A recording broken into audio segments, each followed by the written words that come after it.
Deməli, CH4 və oksigen qarışığının kütləsi 72 qramdır. Bu qarışıqda metan və oksigen molekullarının sayının bərabər olduğunu bilərək oksigenin kütləsini hesablayın.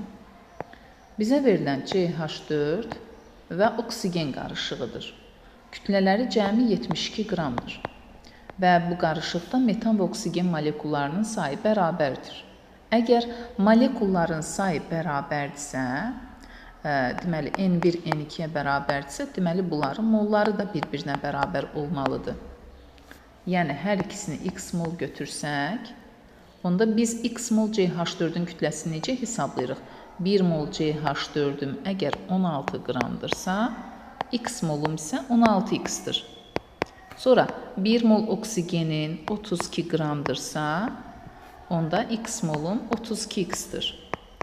Və bu kütlələri toplayıb 72-yə bərabər edək.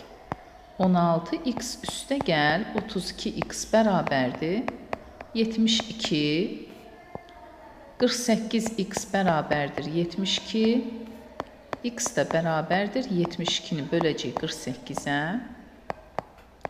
İxtisar getsə 4-ə 18, burada da 12. Yenə ixtisar aparsaq 3-ə, 6, 4, 1/5. Deməli, hər biri 1/5 moluymuş. Oksigenin kütləsini hesablayın. 1/5 mol oksigenin kütləsi də 1/5-i vuracaq oksigenin mR-nə. O da eləyəcək 48 qram. Cavab olacaq 48.